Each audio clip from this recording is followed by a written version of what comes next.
Oh, I better shut some windows down.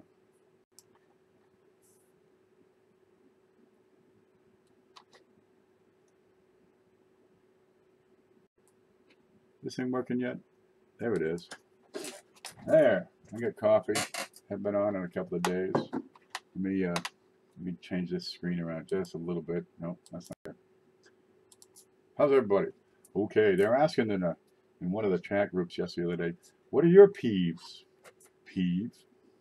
Because that's me. One of them, here's one. How about dishonesty and crooked business practices? Okay, I got into it with this guy on eBay. This is what we ordered, right?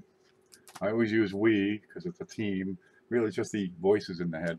Okay, I got 2009 Philadelphia mint set, right? Now that was all by itself, right? There was no D with that. The D was separate. That was a second item, 2009 D mint set. Okay, and I want to get these because they're satin. And yeah, I'm having a hard time getting these at numerous prices. So if I see them for a little better, I'm going to snatch on them. I'm going to knuckle right onto them. The third one was a 2010 D, the Denver set. So we got all three of them. There we go. I'm pretty happy with that. I thought the price was pretty fair. You know, it was an auction. I got them for 10, 10, and 10. So 20 bucks for 2009, and that's about right. Maybe I saved a little bit, for the 2010, half of it. Yeah, that was a pretty good price. Shipping, of course, was $2.95 for each one. Okay, well, I get the invoice in. It's got, let me pull that one up just a moment. Where's the screen? Here's the screen. I love this stuff. Okay, watch this. Where is it? Just see, I gotta find this. I think that's it. There you go. So I get the invoice from the guy, and as we see down here in the bottom, if we can see that. That's not it. Okay, there it is. Okay, let's go back to here. No, there. Bear with me. I got 30 windows open over here. And I pull this up. Yep. And I can see. There it is. Let me move that over here. There you go. And there's the invoice. Okay. And here you can see $8.85 shipping.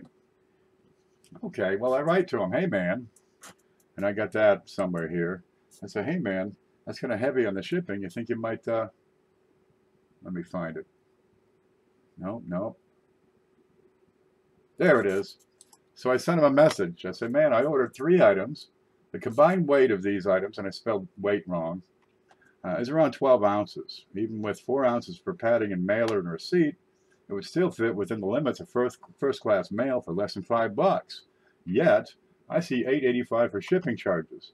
Can anything be done about this? I was going to bid on more items, but I think I shall hold off pending a reply to this message. Okay. Well, he got back to me. Home. That's not home. There's home. So I got the things because I got, more of these. It's nothing for me to stick it on the scale and weigh the things up. The 3 of them alone, as you can see, are 14.5. Now, I had said 12, but it's 14.5. With the package, all right, I got 15.3. It's pretty close here. I think there might be something under there. But I put 15.3. Either way, if it's going to ship, the post office is going to round it up to 16. Okay, but it's still within the limits of first class shipping. Now, if you take a look at what you got to pay for shipping, let's see, which one is it? 16-ounce ship. Here it is. Can we see it? Screen. There. So I pull this up on PayPal so we can get a look. And for a 16-ounce package, first class mail, right? $4.94. That's what it would be, the whole package. Except that this guy, he decided he had to charge, where'd it go? Let me find it. Which one is it? Here it is. Except he's going to charge $8.85. So he's kind of heavy, right? Well, some people do that. Hey, can you help me out? I sent him a message. He says no. What'd he say? He says, let's see, message 1. Okay, hello. So we're talking, there it is. So we're talking about $3. You have to understand, we're a business. And there are many other factors you have to consider, especially when the item is 10 bucks. So we're not making much. Our prices are low enough. And don't forget, we also pay taxes on all sales. So apparently the shipping here that this guy charges is based on his taxes. Has nothing to do with the actual shipping charge. It's based on his taxes. All right. Well, he didn't combine the shipping. I paid the damn invoice and got my stuff. So it's arrived, and I'm looking at this thinking, this guy's a freaking crackerjack. All right, where is it? Where is it? Let's go back home. There we go, because I got the package here. Now, you saw right there the 3 items plus the packages. You know, that's going to ship for 16 ounces, except that we got 12 ounces listed on the goddamn package. Huh. So not only is he screwing me out of $3.85 and then a little more, right? Because he's not going to combine. He could have combined the shipping, but chose not to. That was his choice. Not only is he screwing me, he's going to screw the post office. All right. I mean, you know, that's a 16-ounce package. He said, okay, that's 12. Yeah. If he's going to charge 12, you think I ought to be paying 12? What is 12? Let's get back to here, because I got 12 written down. 12 ounces. Here you go. Should be. Can we see it? No, we can't. Screen. There you go. 12 ounces would be $3.82. Okay. Well, he charged me. Let's see, where'd that go? I got to find this. Okay. He charged me, as you can see, $8.85. So he paid less than $4 and charged way more than $8. You know, he's picking up a $5 bill here and telling me that he's making pennies. Okay. So I waited a week. I mean, oh, look at all the people. Crook? Man, this guy's so crooked he can't walk a straight line. Let me find home real quick. Yeah. This guy's... geez, all this work for $5. Take a poop in a mailer and send it back. Oh, there's the address. We can all just, you know, load it up. Now, he ain't worth the time and effort. I'm just showing you what goes on eBay, and this is a perfect example. Okay, so I waited a week, a whole week. It was tough. Over here, I'm getting all agitated. I'm thinking, I'm going to leave a negative feedback because this guy is bullshit. Okay, so I left me a negative feedback over on eBay. Let's see if I can find that one next. Okay, here's the screen. That's not the screen. There's the screen. Is that what you were looking at? No, well, no matter. Here's the screen. And message, paint, message. Us your feedback. Okay, here's a feedback he sent me, right? And it's right down here. Good buyer. Can we see this? Let me look. Yeah, it is. I took a screenshot of the of his feedback and you know, loaded up the clock. So 5:44 a.m. This is, you know, 15 minutes ago today. His feedback was positive. It said, good buyer, prompt payment, valued customer, highly recommend. Well, you're goddamn right. And here he is, a state buyer of RVC 2015. Huh. Now, I had sent him a feedback. If I can, let's see if I can find that. Us your feedback. That's not the one. Message. Okay, I'm gonna have to pull that one up. One moment, please. Just one moment. eBay. That's the messages. eBay. Oh, well, I guess I can't find it easily. Let me see. Let's see if I can click on his name here. There it is. Okay, we're gonna load a page, so stuff is gonna drag up. Bear with me. I'm gonna open that in a new window. Let me get over to the live chat here real quick. And I don't have that. I just threw this video up real quick. Whoops, what's going on there? Wait for it. Or robbery. Nah, he's just a crook. You know, you cheat him on this side, you cheat him on that side, you pick up an extra couple of bucks, and hey, you've made it. Is this really what you gotta do, you know, to make a $5 bill? Now, this is dishonesty. It's not proper. It's immoral. It's unethical. This is not how you do people. More than anything else, that's what it's about. You're doing people wrong if you're doing this. Okay, let's see if he's up here. Okay, here we go. Now we're going to go check. He's got 2 negative feedbacks. 2 because I sent him 1. And mine's pretty simple. Now I'm going to load a page again, so it's going to slow up. Let me check on that, see if we got a red line. Okay, we got a yellow line. All right, let's check that real quick. Home. Stop that. Don't go big. I hate this computer. Home. Okay, how many fingers am I holding up? Can we see this okay? I got no drop frames. Good. Okay. Go back over here. Where'd it go? eBay. Feeder. Yeah, here it is. Here it is. So I left feedback. And it's right here, if we can see it. Screen.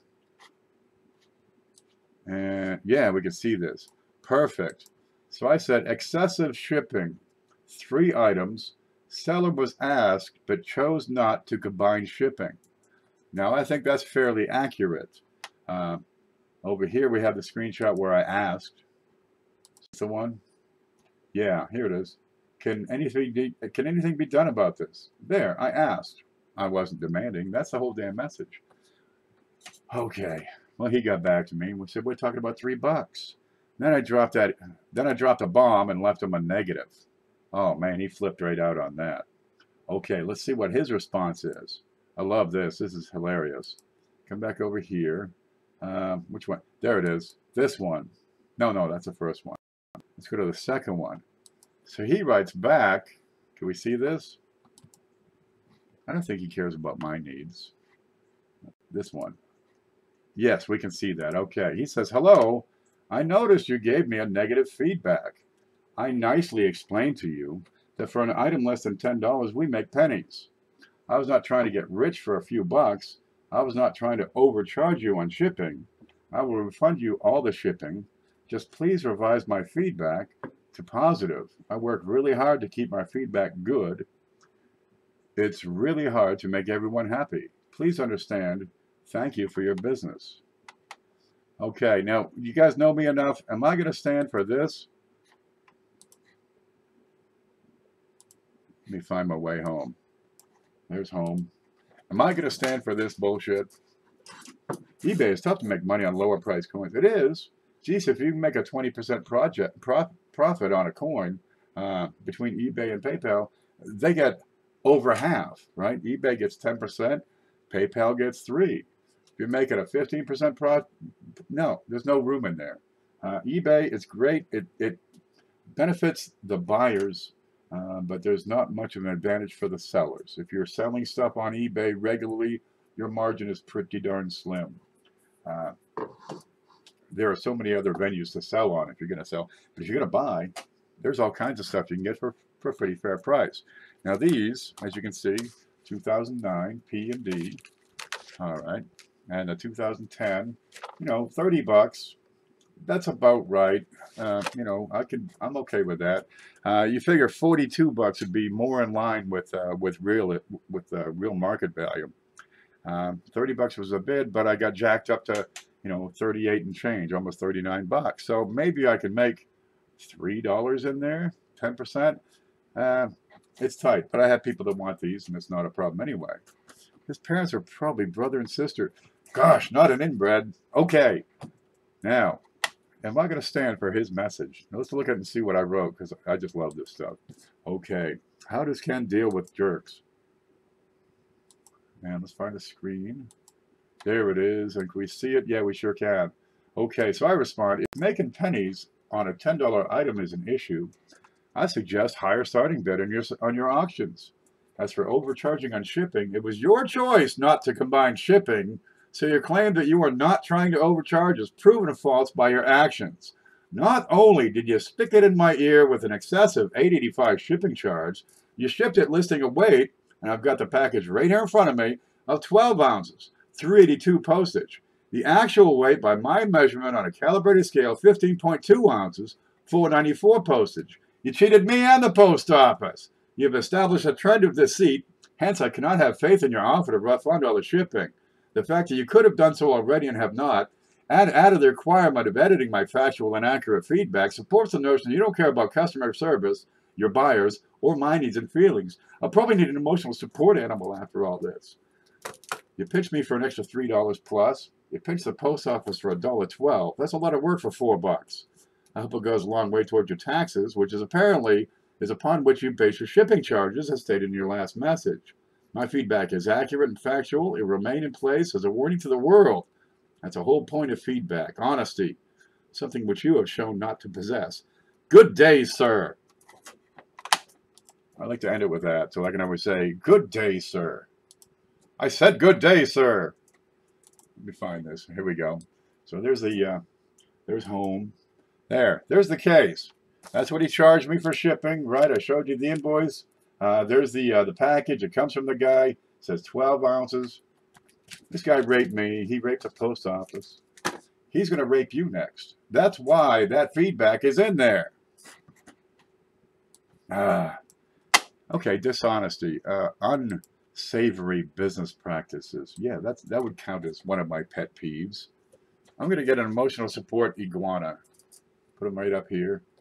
Maybe get a talking iguana. Do they have those? I saw it on TV once. They had an iguana that talked. Jeez, don't be this guy. You know, I charge $3 for shipping, right? And now the prices have gone up a little, and I'll probably go up at some point. But you know, somebody spends, they buy a coin, I can ship that baby for $3. Now, sometimes it's $2.62. Then I got the mailer, I got the printing thing, the sheet, you know, these things. Oh, I can get to it. You got the printing shipping label. Yeah, then you got the ink card. Those things aren't cheap. You know, $3 is pretty fair. A lot of people charging $3.50. They order 2 coins, 3 coins, 10 coins. It's $3 shipping. Because I'm going to make my money on the other 10 coins. If you buy so many darn coins that it fills that package, don't worry about the shipping. It's covered. But I go from there. I go up to $7.50 because I'm going to use, you know, like a padded mailer, which I don't have one right handy. The big priority mail envelopes, and that cost me $7.10. But I got to drive to the freaking post office, and it's 15 miles away. So I think $7.50 is a pretty fair price.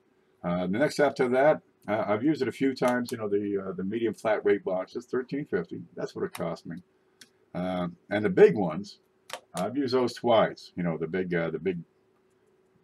Jesus, you know how many coins I got to buy for me to pack a large flat rate box? And yeah, I've done it before.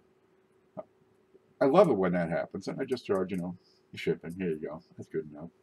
Caruza, as Greg says, tell it like it is. Word, you are now officially my wife's hero. Stop screwing people.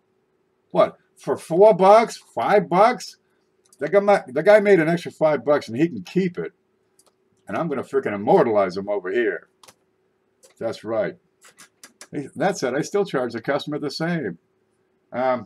Shipping is an administrative cost, right? If it costs you $3, that's pretty much right. You know, with the hassle, the shipping, all the. Yeah, $3, I think you can do $2.60 too. You know, if you want to call it down. Sometimes you go to the post office, drop it off, or you got to pay $2.65 or something like that. $3. It makes it real easy to do the math. Gosh, I typically pay $500 or $600 a month because I ship it to me and then I ship it out. Now I recover some of that when I'm sending stuff out. But yeah. My bills are not $500 a month. I spend more on the post office than I do to pay my light bill, gas in the truck, insurance, that damn phone, you know, new clothes, haircuts, food, coffee. I've sent sellers do that, and it gets torn out. Oop, I must be missing something. David Smock says, what are your thoughts on adding an ounce to the weight when printing out the shipping label? Oh, round up, absolutely. I've had packages sent to Texas, and I got burned. Where the hell's those other ones? I got them let me go get them. They're up here.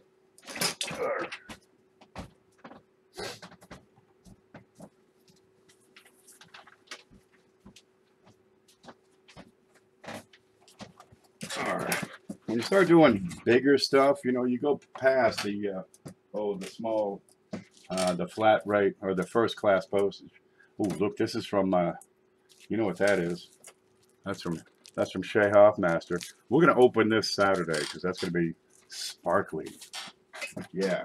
When you get past, you know, the first class mailer, one of these things. I use these. What are they? Yeah. There you go. I use those babies. They're wonderful. They got bubbles in them.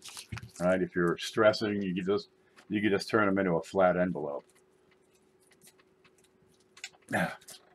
Okay. When you get past that, I move up to priority mail. Now the advantage here, it costs a little more, you know, an extra $4, $4.50. But it's going to get there, you know, in 2-3 days. It's all padded. You can fit a lot of stuff in here. Now you can use a flat rate box. It's actually a nickel cheaper, but I can fit 2 flat rate boxes in this padded mailer. Now, if that gets too small, you can use one of these. Now that's just a priority mail envelope. All right, now I was using these and printing it up as a priority mail envelope, but what they got on PayPal is a different, it's the cardboard envelope. It's not this one. This one is dependent on weight. And I can't print the shipping label for this here. Well, I was doing it with a flat rate, you know, priority mail envelope. Okay, I got busted. I mean, this thing was, you know, it was like this. It was like I packed an elephant and sent it out. Well, it got to, it was like $8 shipping. And it got to where it was going. And one of the guys in the post office caught it and said, oh, no, that's way too, you know, it's not enough. And I got back charged, you know, like $8.50 more. Jesus. I ended up paying $16 in shipping for that thing. All right. Well, I've done those several times. I've done this a bunch of times. This is like a cheat, but that's dishonest. The problem with being dishonest with the post office is if they catch you, they're going to spank you. And, you know, you end up paying twice as much for postage. Really, you can get a lot of stuff in one of these. They're wonderful. They're pretty. I order them online and they ship them to me with cat hair. It's wonderful. Doesn't cost me anything. I keep them up on top of the hutch.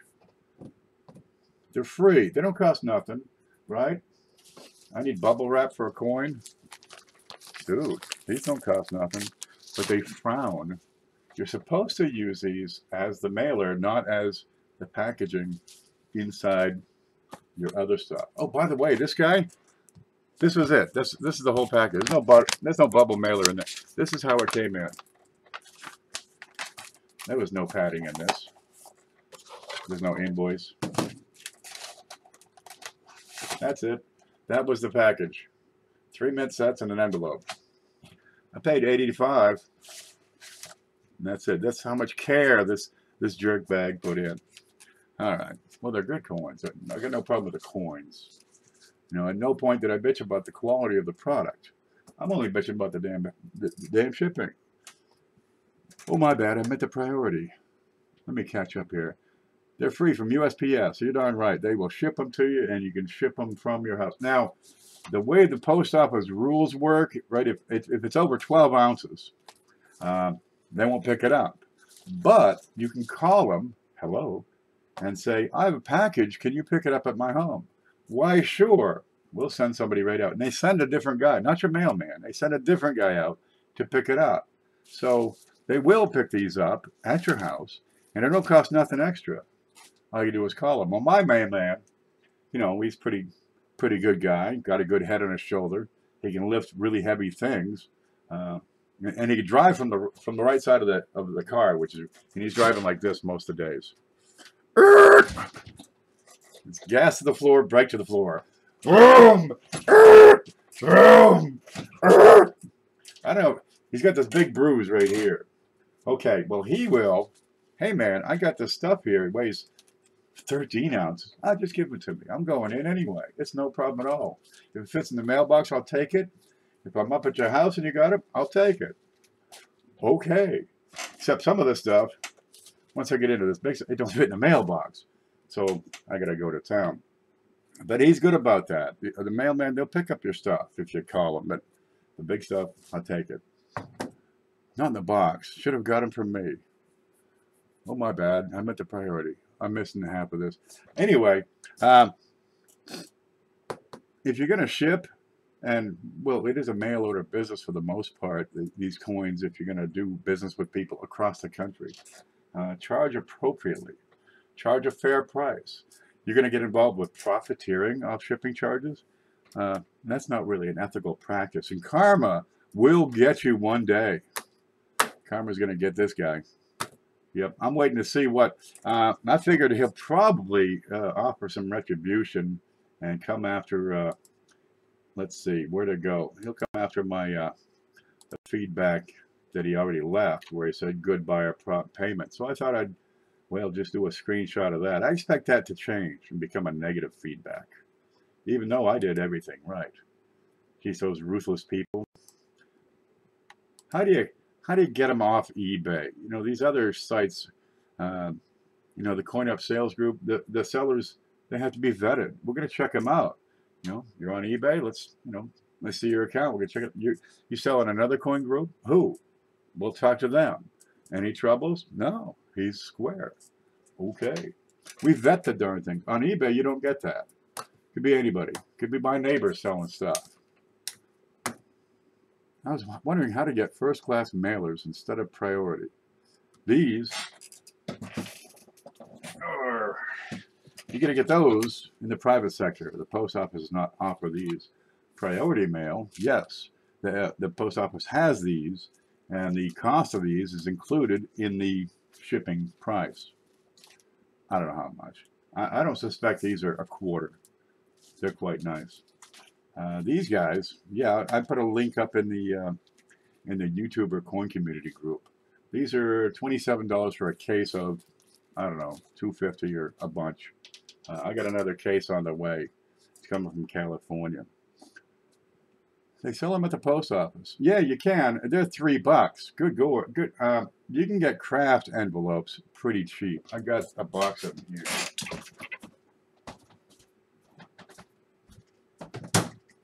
The hell is it? There you go.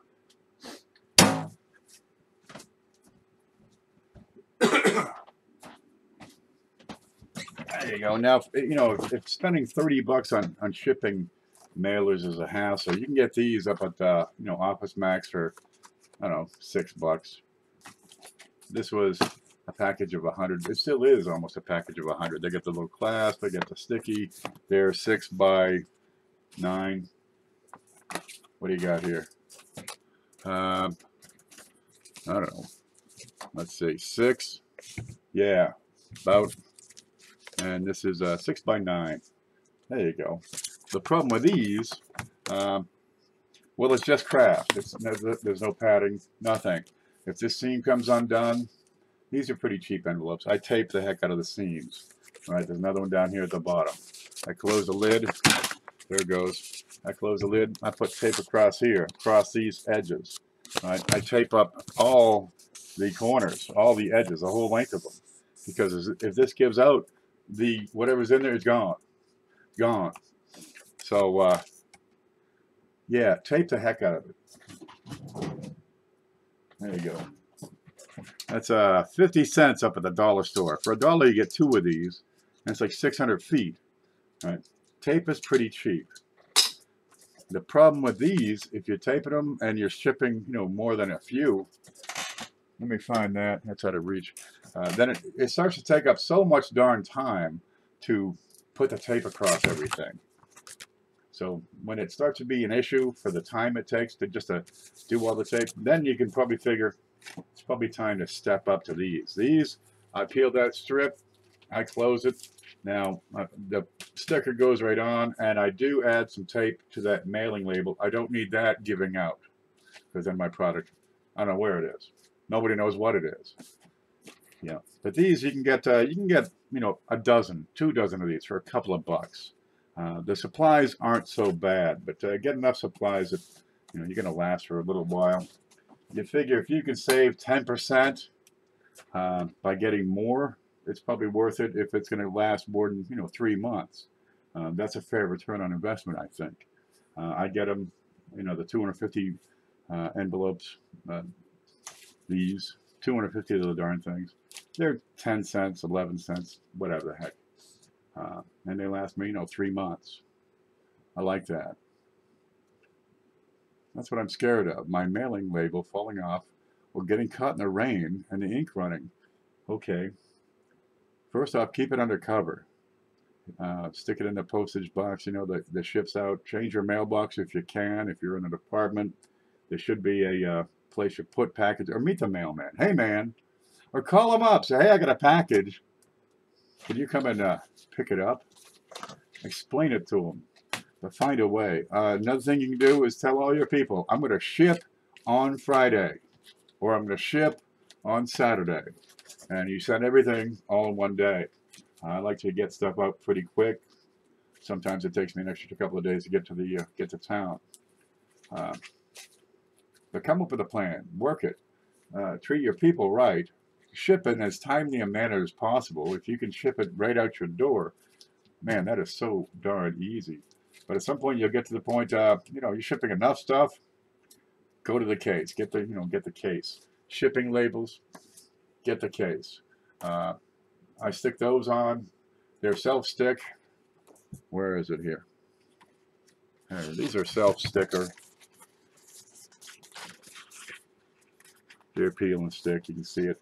Right, and they're pretty sticky, and the poly mailers sticks real good. This is the same type of stuff as that. It sticks great, but hey, packing tape's pretty darn cheap. You can go across all kinds of stuff. Just, you know, rip out some packing tape. Tape, real cheap. Stick it on the corners.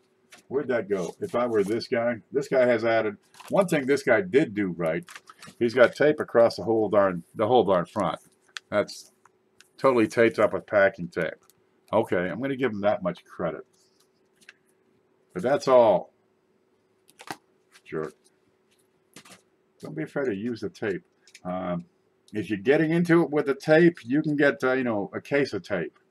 And where's that dispenser? There you go. And you get the dispenser, and then life is really good. I love my dispenser.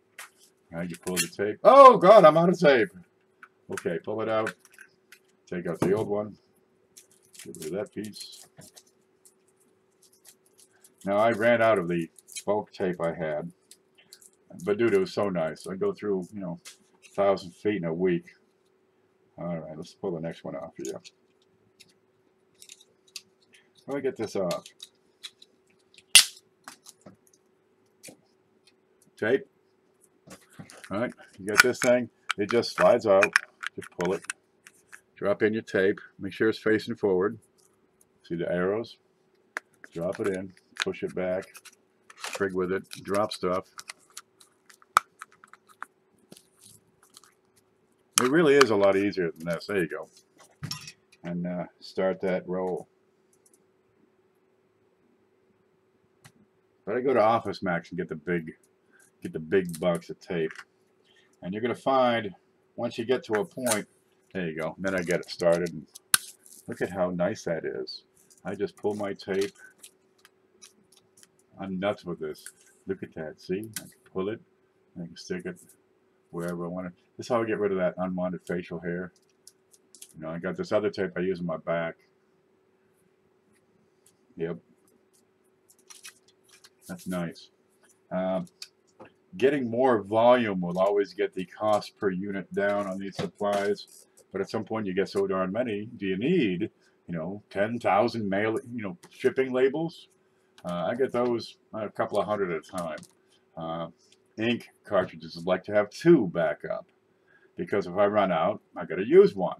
If that doesn't work, I want the other one so I can ship the first one back to the seller. So hey man, the ink is crap. There we go. I dropped one. I got to reset. I can't quite make it. Come on. There. I'm glad these are in packages. Yeah. There's a whole bunch of buffalo nickels on the side of that desk. Huh. So that's where I am on the shipping. You know, you can usually ship pretty cost effectively. The more you ship, the better it gets. Really, you can get 10 cents, 11 cents. These are what, 5 cents for a shipping label? You know, so you're less than 20 cents into it, even with the tape. just work on it. It's a progression. You move from getting the cheap ones, right, a few at a time. You'll move to getting a case, and that's going to last you for a while.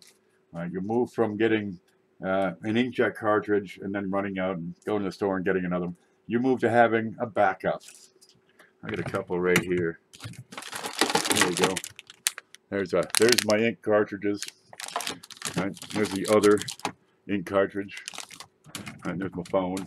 It's in the desk. It works. You'll move to getting, you know, a ream of shipping labels. That's shipping. These will last me maybe 2 months. You know, it's not wonderful. You move to getting a ream of those. Now, if you save, if you're ordering coins, you'll save your old. I'm not going to save this one, but you'll save your old shipping containers. Oh, sometimes they send a box. These are real nice. So now I got a box. And I can close that up, add a couple of layers of tape, and I got a great box. Save your, or people send stuff in padded mailers. Save them. Save them. Because if Shay Hoffmaster orders more stuff, I'm going to ship it back to him in this. I've done that with lemon. What's in here? I don't know, man. Can. Oh, that's me. I must have won something on a show. It's an Ike. Okay. I opened it, but I didn't look. Man, I win so much stuff on Shay's show. Let's see. Thank you for your continued support of the streams. And scored a giveaway win this time. Congratulations. It's a nice SMS overall. But I spotted a gnarly scratch over the one. Wow, that ain't nothing. When I put it into the scope while labeling, I wish it were a better coin. Unfortunately, I was caught up in seeing the SMS price and overlooked the flow. I'm still learning how to buy better. Dude, this guy's got it going on, all right? Don't tell me you're learning stuff. I learned stuff from Shay. I found a case of the big roll shipping tape at the discount bin at Office Max for 10 bucks. Yeah, keep an eye out. Just like coin, you never know what you're going to get for coins. Something's going to show up tomorrow, just drop in your lap. Hey, that's a good price. I'll take that. You don't know what it is, where it's going to come from. It's kind of handy to have a few bucks sitting around. And you haven't, you know, take advantage of opportunity.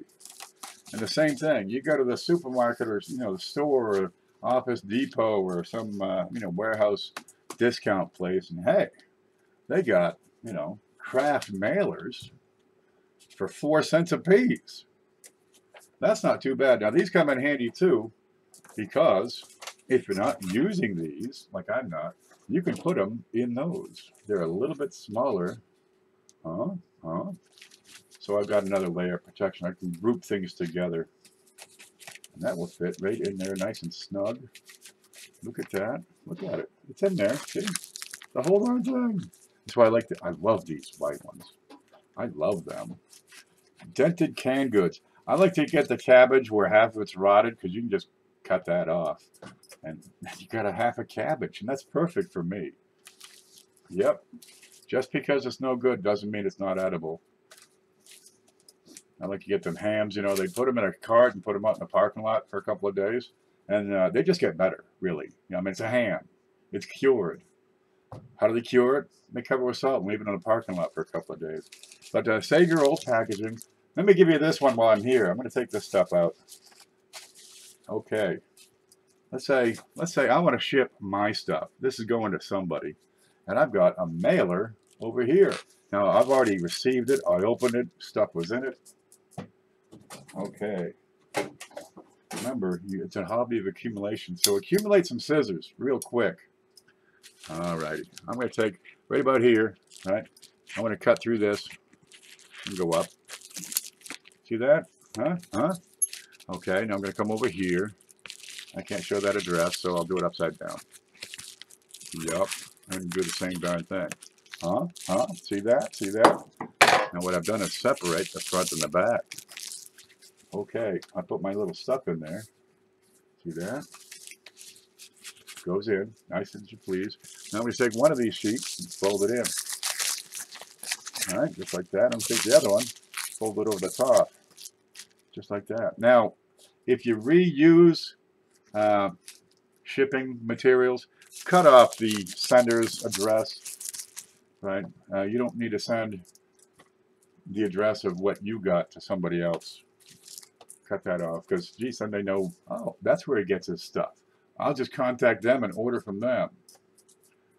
CFA says, I don't understand shipping for $3. When I get postage with tracking, it's $3.50 in a mailer, even for just a couple coins. What am I doing wrong here? CFA, are you paying through PayPal for shipping and printing up your own shipping label? If you go to the post office, pay your shipping there, yes, you're going to pay a little bit more. Okay, where's PayPal? There it is. One moment, please. I need an example. There you go. Let me pull this one up. This one's safe. I can't show the address. Okay, this will work. Let me scroll that up just a little bit so we don't see the name. There we go. We see the name but not the address. Okay, go over to the screen. Let me find that. Here's the screen. Scope. Nope. Screen. There. Okay, right here. You set up your PayPal account, right? They pay you, and you can, from there, you can just click on, print a, well, let me pull that. What the hell is it? Here it is. There's nothing to see in there right now. I am broke. Good Lord. I'm so broke, you can't imagine how broke I am. There's nothing in my PayPal account. Okay, let me scroll down. Scroll down. All right, here we go. Here's a different, you click on print shipping label. Right there, print shipping label. And that's going to take you to this screen. Let me see if we can see that. Let me slide that over just a little bit. Not going to work. It's not moving. Hello. Slide over just a little bit. Okay. Let's readjust it just a little bit too. Make it a little smaller. There. Okay. That's real easy. You fill out your information in your PayPal account, so it's going to have your shipping address right up here, right? Origination zip code, same as return address. Shipping information. What do you like? You want UPS? USPS. You take, USPS, United States Postal Service. What do you like? You like first class mail?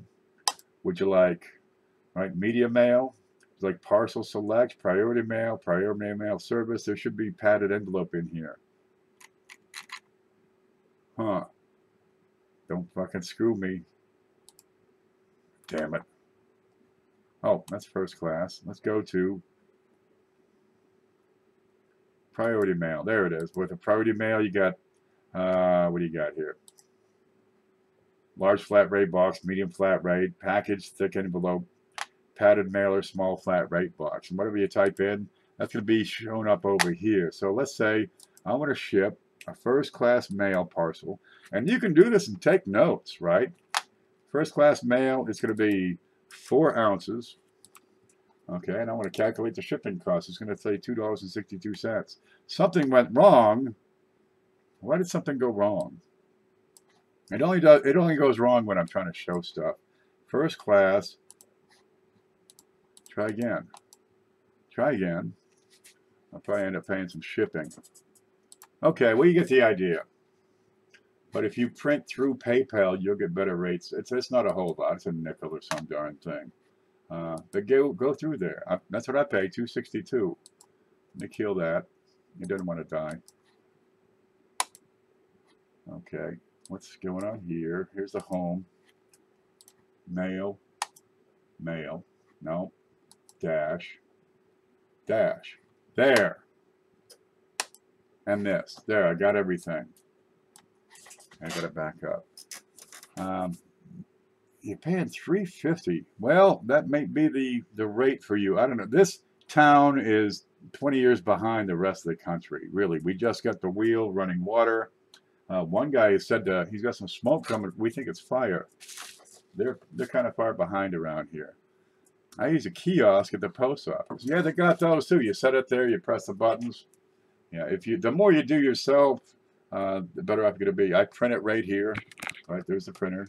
So I got the looky looker. Here's all my stuff. Here's, yeah, real simple. I have too much shit on top of my printer. There it is. I just stuff the stuff in and print it right away. Get the hell out of my road. I need to build this up on a shelf. I heard that they got a new movie in Kenstown. E.T. No, you kidding? We got Gone with the Wind. Seats 4 people in there. Yep. If you get a good seat, you're in the front. I'm new to sell coin stuff. I've always kept everything, but running out of space. I'm in touch. You can make good money selling coins. You know, do batches. Sell 20 things all at once. Don't sell one today, one next week, one next month. Sell 20 all at once. You know, do batches, because then you can combine everything. Because, geez, you know, I'm paying $3 to ship 6 ounces. Let's see what that's going to look like. Yeah, there's one. Okay, and these are 20 bucks. I think it was 30 bucks for shipping. There's nothing there. Now, if you're gonna weigh stuff, make sure there's nothing touching your scale. All right, and it's flat and level. Give it a tear. 0. Okay. Let's pull some crap up. Why not? What do you got here?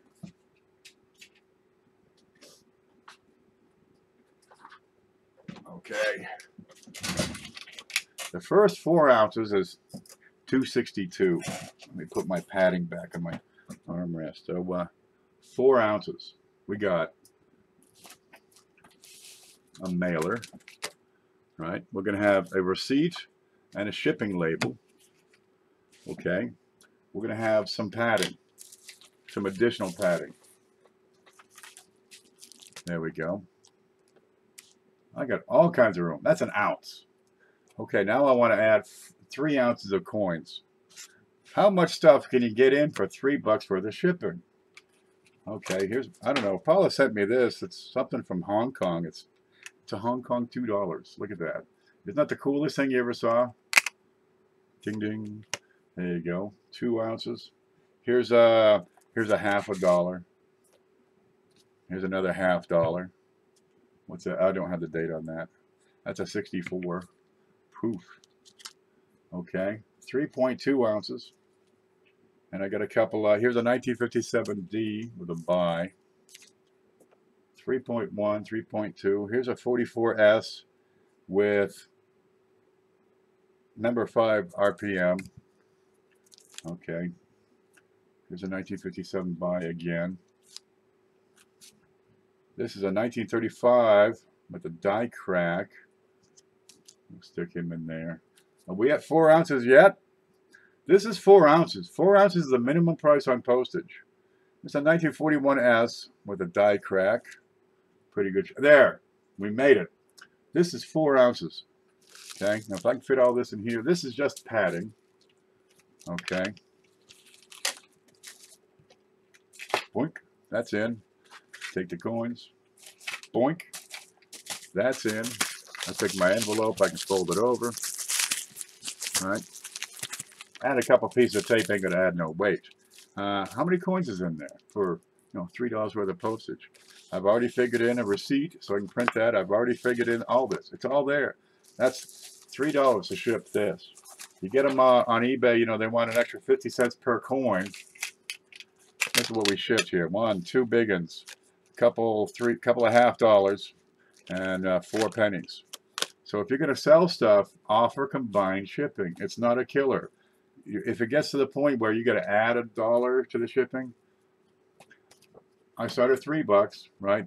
On some things like rolls, yes, I do add a bit more for the rolls. Or if you have a mint set, I'm going to add a little more for that. But otherwise, it's going to be, if you're just buying individual coins, $3. Let's say it gets to $5. You know how many coins I'd have to get to $5? It's a lot. Geez, these things are wonderful for shipping. I wonder what I dropped. Okay, I got to find out where I got these from. For individual coins, I charge one price.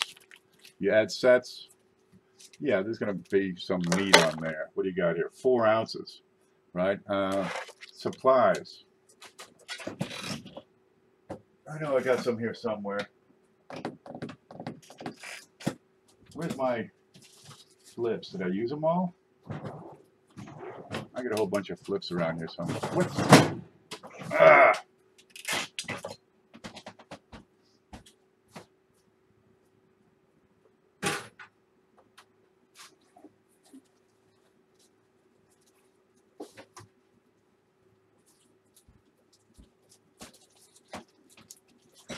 There. It's not hard to add this stuff up beforehand. What does 100 flips weigh? 8 ounces. I know exactly what the shipping is going to be.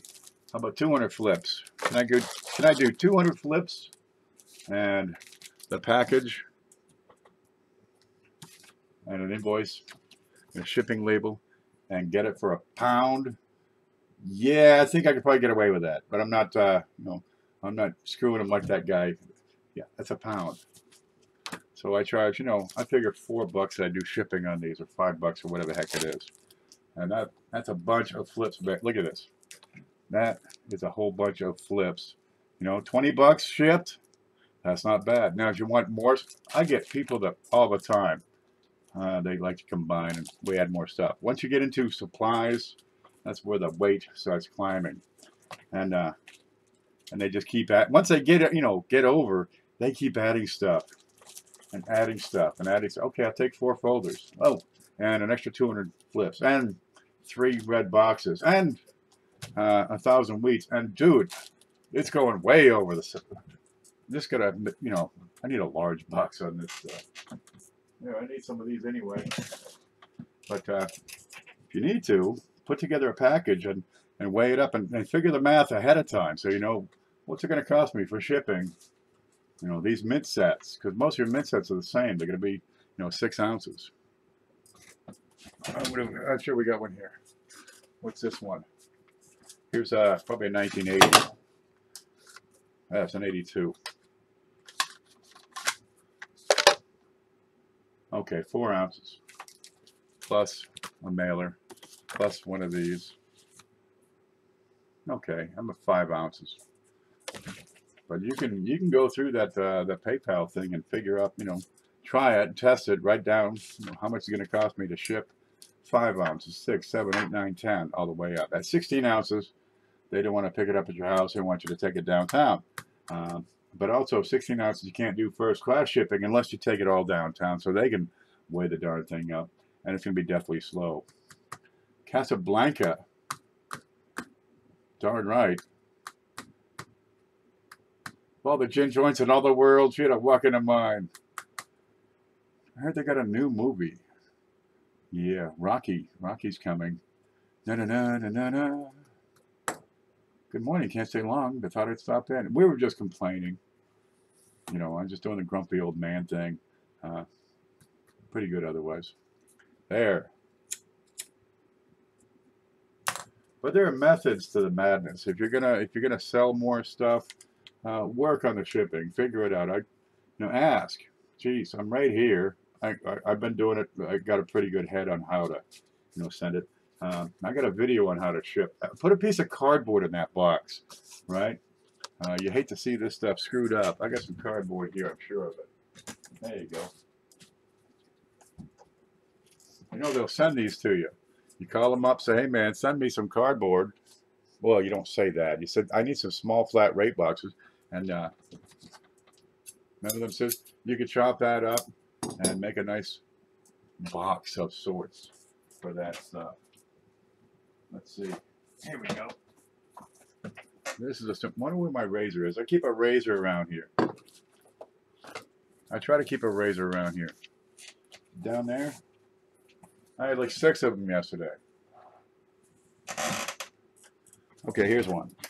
All right. Razor blade. These are $1. You get 5 of them. And you can cut yourself for a week with that.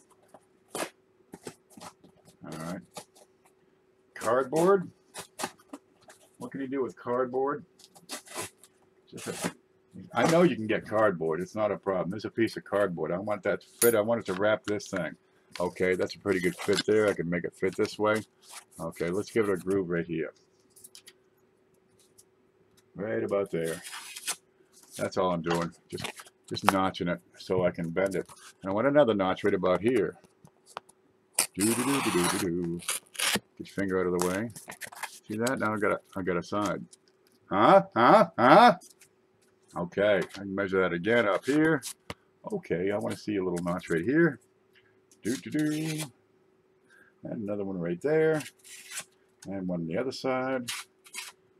What can I do now? I've taken the box, just a piece of cardboard. I can wrap that thing around in 3 directions. Maybe. Come on. Oh, okay. It's not rocket science. Sometimes it's trial and error, but it works. There you go. I can wrap that around, add tape, and that baby has an extra layer of protection. That's not a problem. How much did that cost? I went from 4 ounces to 5 ounces. So for an extra 10 cents or so, I've got another layer of protection on that product. But it's armor, right? You want to think about 2 things. Where'd it go? There you go. You want to, the bubble spreads out the force, absorbs the blow. Okay? The cardboard takes the impact. That takes your heavy. That's your armor. That takes the heavy artillery out there. Don't count on the post office to treat your stuff right. Somebody got a package from me, had a boot print on it last month. There's Hoogie. Dang, you're up early. It's not that we're up early, we're up late. I probably should get a nap soon. I got to get into town. Joe says, does the 1982 copper cent that weighs 3.5 grams have any extra value? Okay, if you're going to study the 1982s, you're going to realize what's going on with there. You got copper, you got zinc, you got large date, you got small date. You get an 82, you get an 82D. And out of all of those, there's 7 different combinations. You got to be able to identify which one's a large date, which one's a small date. And it's a D, small date. I just happen to have one right here. Look, I pulled this out. I was looking at some pennies. Ken woke me up. I swear I had nothing to do with it. I pulled one out. What? That's not it. It's plugged in. The hell is it? Home, screen, scope. There. I had pulled one out because I said, oh, look.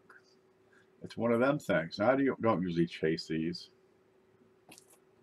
Okay. You see how... There's Scott Hugenboom right there. You see him. Go over to his channel. I'm going to go to the screen. Okay. There's Scott Hugenboom. Right here. You're going to click. It's that the chickens ain't even up here in South Carolina. There's 3 dots beside his name. Now you got to put your mouse over it, or touch it with your finger. I don't know how the phones work. And you say go to channel, and you go to his channel. Seriously. Now we're going to go look at his channel. There's the screen. Home. Yep. And this is going to take a bit and probably slow it down. We got a yellow bar at the top of the screen right now. Is it loaded yet? No, it ain't loaded yet. It ain't got to load. But you go to Scott Hugenboom's channel and you see this right here. He's got a couple of videos, small date versus large date penny. Get in there, check it. You'll see how to identify that large date and small date. It's outstanding. He puts this thing in 3D, carved out of wood, a foot across. Gonna make it unmistakable. Okay, home. No, scope. So you got this, and that's a small date. Now it's a 1982 D small date. Is it copper, right, or is it zinc? Because if that's copper, dude, I'm getting me a new house. Okay, what do? Weigh it. Home. No, that's zinc. Can you hear that okay? Can you tell? The dull sound. Okay, here we go. We know for a fact that this one, screen, scope. There we go. This one is, what is this one? Here's a nice shiner. Real pretty one over here. All right, let me get this scale the hell out of the way, because I'm done with the bitch session, so I can get this going. There. I'm going to get these out of here. Wow, that's just going to fall. Okay. And can we hear with this camera? Because this camera right here, this has a microphone. Can you hear that one all right? I wonder how much it costs to ship those numbers and the D to the professor. I'll keep them there. I got all kinds of stuff here. Build up stuff. You figure all that, they'll probably fit in a medium flat rate box and go for $13.50. Yeah, that's kind of dull. And this one, that's much shinier. Real pretty, 1953. That we know is 95% copper. Can we hear the difference? A little bit higher pitch to it. A little bit of a ring to it. It resonates better, whereas the zinc is dead. It's dull. There's no ring. There's no reverberation. That's got a high-pitched tone. I don't know if you can hear that, but the drop test isn't too hard. Don't drop it. Don't fling it into the concrete. No. Just drop it from 3-4 inches up. There you go. There's my fist. There it is. Whoa!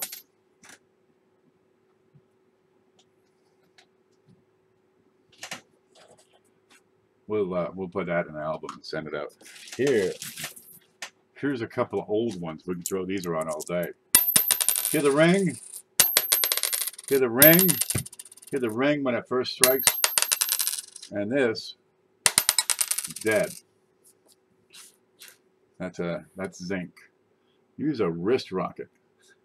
Seriously, if you're flinging these at concrete with all your might, I'm just saying you're doing it wrong. The copper one will go through drywall. You could probably do that. They take these and they drop them off the roof of the Empire State Building, right? And now they go this way, they go a little bit faster, but they only get to about 250 miles an hour. But the guy in the ground, dude, it'll screw up a windshield. There's broken windshields all over New York City because people just be tossing these things off. Yay! They don't see it. It's 100 miles. Geez, what is it, 1,200 feet away or something down to the ground, 1,000 feet away. They take the elevator down, right? And it takes so long for the penny to fall, they get hit in the head with their own penny. The 1982 that I found is 3.5, not 3.1. Okay, 3.5 is still heavy. See if it's got doo-doo on it. You'll get that. There's always doo-doo. There's doo-doo everywhere. Home, screen, scope. There you go. Here's some doo-doo on this. Not a whole lot. That's not going to add much weight, but you get them with crap on them. But sometimes you get oversized. You got to, let me look that up. There is a tolerance on the pennies. Where the heck are you? Almanac. There you go.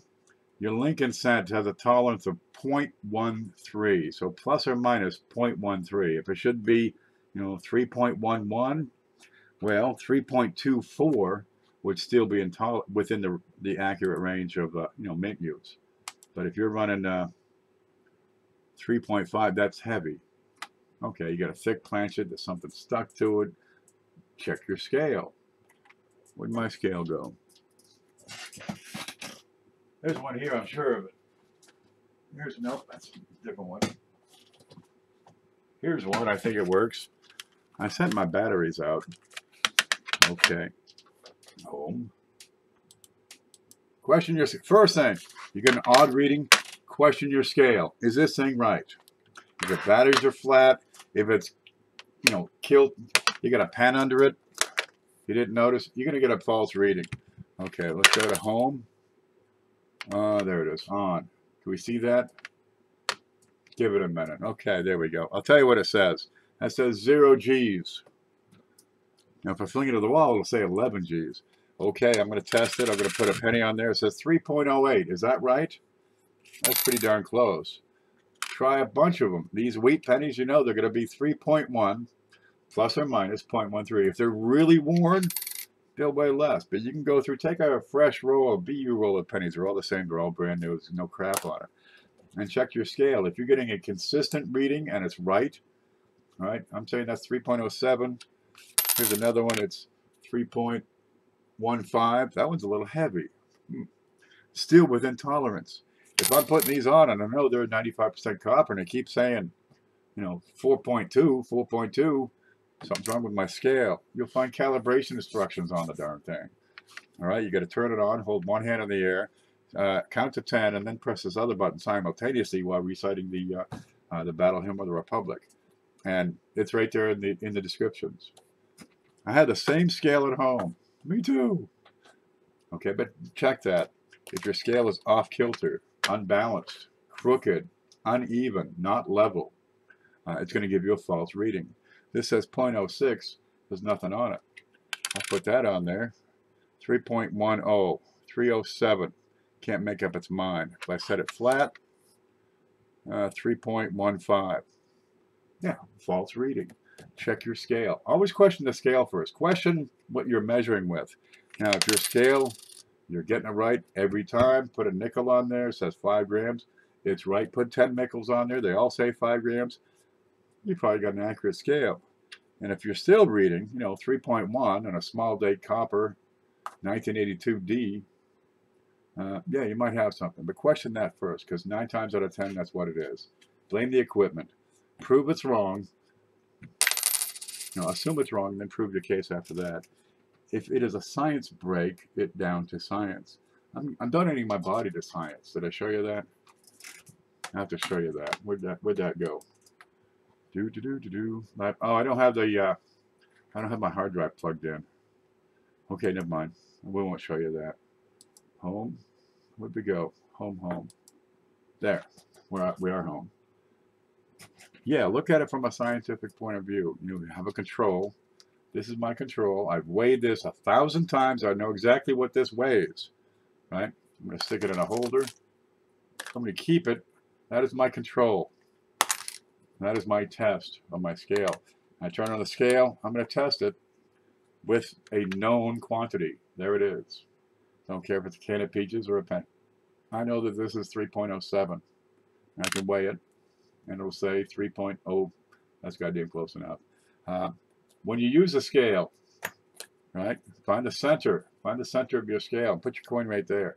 You can get an off reading if it's off to the side. Right, it's off to the other side. If it's hanging over the edge. Use it right. Okay, when you go to set your coin on the scale, don't do it from up here. It's not a ring test. Set it down gently. There you go. 3.07. Any questions? But assume that the scale is wrong first. You know, get yourself a known. You can do this now. Get the scale, and you know, test a penny 100 times. Make sure it's right, and keep that thing set aside. You know, get a little envelope, right, with your name on it. From you can only get the best ones come from Mantic Coins. You got to get one of his, and then you put it in there, and you say control cent, control, because it is a known weight. Control cent 3.07 G, and test it. You're curious about your scale, you pull out your known quantity, you test the scale. Oh, it's 3.07, it's reading right. Then check it a couple of times, right? Take it off, turn it back on. You know, take it through its cycles. It'll get there, and then you put your penny back in your envelope, and put that in your desk drawer so you have a control ready to go anytime you need it. I nub science. Yep. If it weren't for science, I would not be doing science today. Okay, here's a 1982, and it's a small date. Okay, 1982 and the small date. What are you looking for? Well, look at Hoogie's video and he'll tell you. He'll tell you exactly. Here, find a stick. Here's a stick. Okay, see the 2? You're looking for this little curl in the bottom of the 2. Right? That's a big one. You're looking for a small round top on the 8. If you draw a line across there, you're going to see the 8 is a little lower, or one of them is. Check Hoogie's video. He's better at this than me. You're going to look at the distance between the end of the 2 and the rim. Okay? Because on a large date, it's not that close. I'm sure I have one here.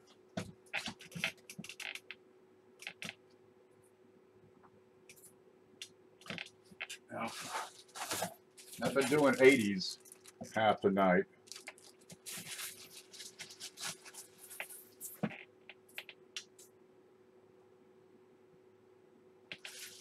There we go. There's a large date. You pull out a bunch of pennies, you're going to have an 82 in there. And they made 10 billion of their darn things. Okay? You see the distance here between the two and the rim on the large date? See how it looks like a swan? You know, swan's neck. It's straight. It's just a V down here. Whereas this one's kind of fancy and curled. And that distance is a lot closer. Let me put those one on top of the other so you can see what I'm talking about.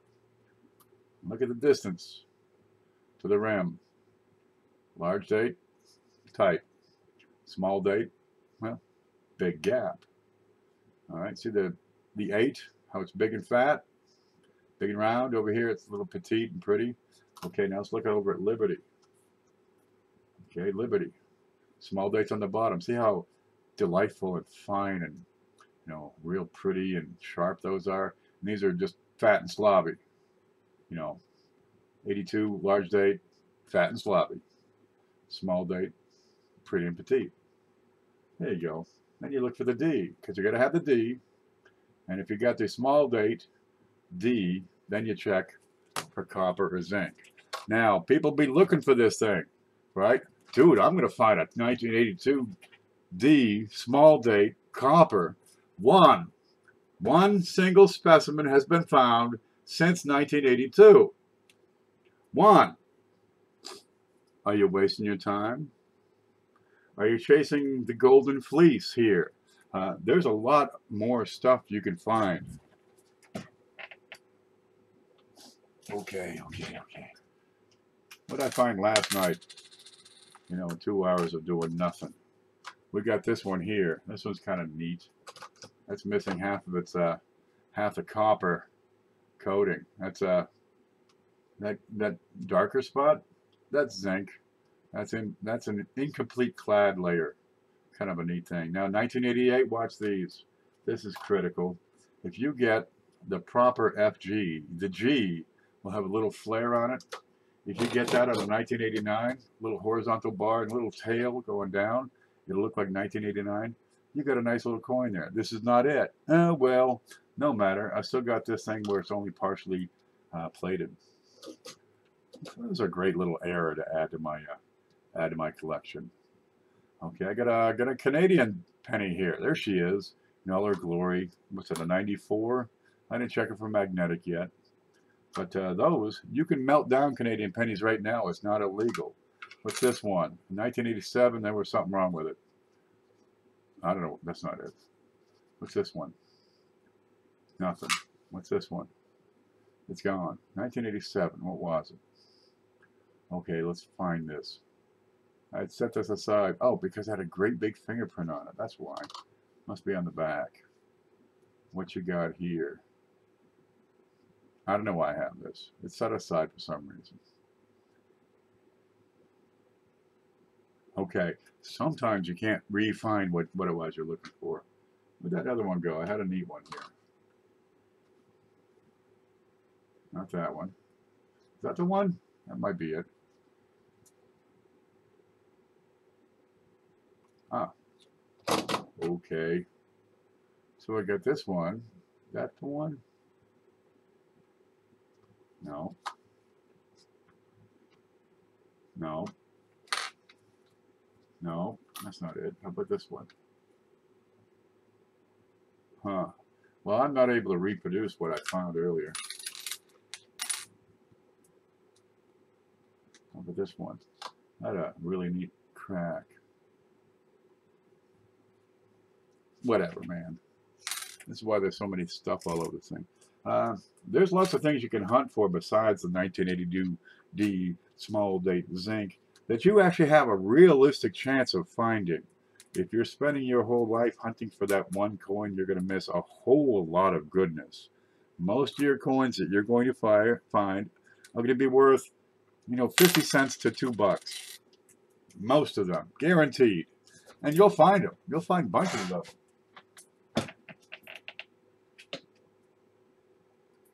Here we go. think this might be it. You'll find all kinds of them. Don't trip over those. Looking for the golden fleece. There you go. Here's a great die crack that goes from the edge through his head and makes a couple of loops. There you go. And this is not listed on Cuds on Coins. Okay, so I have to record this. I'm having trouble with this bit right here on the rim, because a die crack should not extend into the rim. So I'm looking at that. On the back, what's going on here? I had to look at this again because I got a crack. It starts here, right here, goes through, continues on. I see bits of raised metal. I got to get in here and zoom and look. But that goes all the way across because it picks up over here and continues. There you go. But it seems a little thin right in here. Well, okay, there's still a couple good cracks. Mostly I just have wise cracks. So I'm looking at that. Broken collar. Possibly, but would that impact the die in the same place? Because that thing moves around freely. I think it's just a mark. It doesn't quite line up perfectly with the little crack here. It's real close though. Whatever. I'm not going to worry about that. It's a good cracked hell. But these, you know, the skull cracks, these will sell in this shape. That's a good looking penny. Screen, home. There you go. That's a real shiner. That'll go for a couple of bucks. And people are hung up on the 82D small date copper thinking, I'm going to buy a yacht. Look, once you pay, you know, let's say you sell it for $25,000, you find one. First off, you sell it for $25,000. You got to realize the government's going to come in and say, hey man, we need 39%. So your $25,000 suddenly became, you know, $14,000 or $15,000 real quick because the auction house, they want, you know, 10% too. If you come away with half, you're doing pretty good. So 25 turned into 12, you know, and your brother's going to come by and say, hey man, I need to borrow that. Yeah, I got a sure thing. We're going to make a fortune. We're going to open a plumbing business. You know, he's never plumbed before in his life. The hell are you thinking about? God. You find some coins that are good for $5, right? You go through a box of pennies, you'll find a dozen wheats. You know, you figure 4 cents a piece is 50 cents. On a $25 box, you got 50 cents. Well, every now and then, you go through 10 boxes, you find a wham, a wide AM. If you're looking for them, if you're not distracted looking for the golden fleece of the 1982D copper small date, you can find these whams, and they're good for, you know, $5, $10. Well, that's as much or more than all the wheats. The money's not in the wheat pennies, and the money's not in the, you know, these giant mystery coins, 69S's. How many have been found the past couple of years? 2, right? There's some nice ones out there, guaranteed. You can find coins that are worth $50. You got to go through a lot of pennies to do it. You can find coins worth $100. I've done it. You know, you get the $50 coins 10 times, and then you find the $100 coin. But to get the 50, you got to find 100 of the $5 coins. And to find those, you got to go through 1,000 boxes. It's a hobby. It's not a get-rich-quick scheme. It was never intended to be. Nobody I know of is out there saying, okay, there are some exceptions.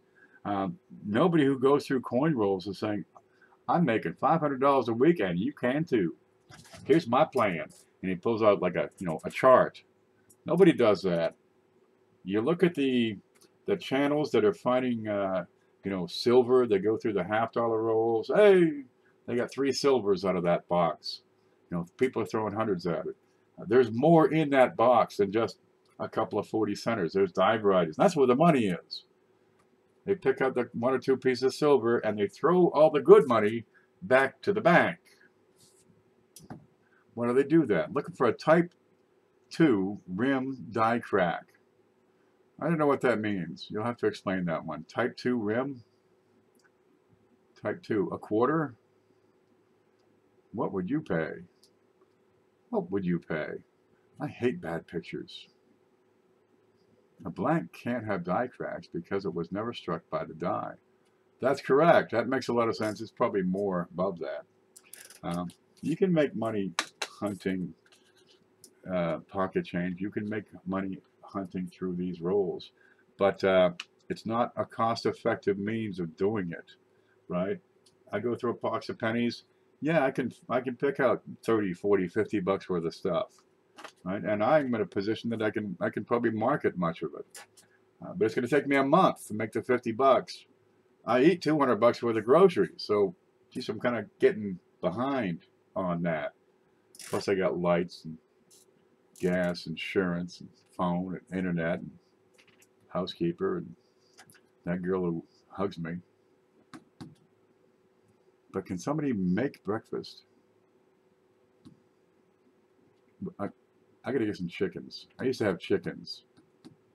I'm west of you. I'm from Arkansas. I'm from Maine. I live in Florida because the snow shoveling is so much easier. Yeah. There's opportunity out there, but you have to have a method. There's a plan to have it. You can't just, open up a box and figure you can scoop. You got these channels and they sensationalize.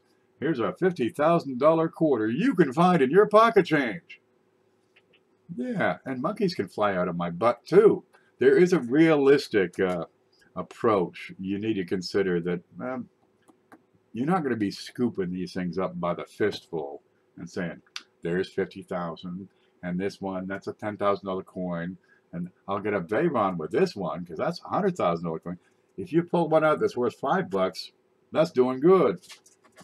Talk to anybody who goes through rolls and searches for die varieties. Yeah, that's, what they're good for. I picked out one the other day. I think it was probably good for 20 bucks. I don't know what it was or where it is.